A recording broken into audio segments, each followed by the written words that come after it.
من رضی باللہ ربا وبمحمد رسولا وبالاسلام دینا، جو شخص راضی ہو گیا، جس کا دل ٹھک گیا کہ اللہ میرا رب ہے، محمد میرے رسول ہے اور اسلام میرا دین ہے، اگر یہ کیفیت ہو گئی ہے تو اب محمد کا، اللہ کا، اسلام کا، قرآن کا کوئی حکم ایسا نہ ہو کہ جسے پسے پوچھ ڈال دیا جائے۔ یہ استقامت، اطاعت سب سے پہلے۔ پھر ایک استقامت باطنی ہے، اللہ کی رضا پر راضی رہنا، جو کچھ ہو رہا ہے اللہ کی مرضی سے ہو رہا ہے۔ ہمارے والد صاحب ایک واقعہ سنایا کرتے تھے کہ غالباً 1919 میں پلیگ بہت بڑی پھیلی تھی، اور ایک تھے اللہ کے بندے ولی اللہ صوفی، وہ صوفیاء کرام میں سے حصار میں عبدالصمد خان صاحب، جنہیں حضور جی کہا جاتا تھا، وہ پھر پاکستان میں بھی آ گئے تھے۔ یہ جو مسجد ہے انارکلی کے چوک میں، مسلم مسجد، اس کا سنگ بنیاد انہی کا رکھا ہوا ہے۔ وہ حضرت جی، ان کے 2 جوان بیٹے تھے، ایک ہی دن میں دونوں فوت، انتہائی خوبصورت۔ یہ پٹھان تھے کیبل پور کے علاقے کے، وجیح سرخ و سفید رنگت، 2 جوان بیٹے، اور ایک دن میں دونوں بچے ختم ہوئے۔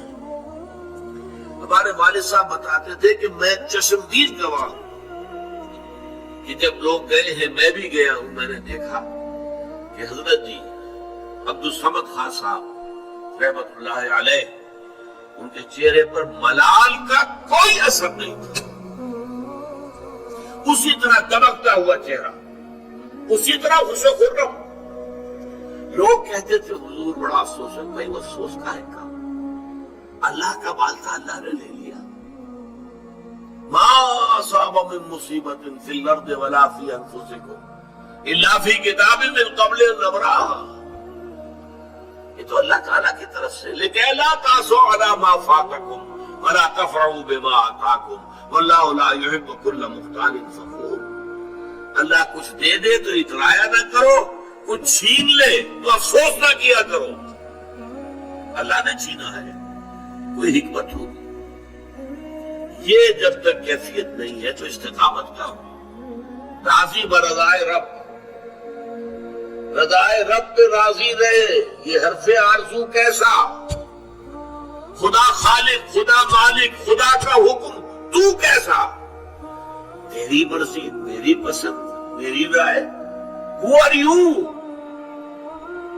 رضائے رب پہ راضی رہے، جو رضائے رب ہے اس پر راضی رہو۔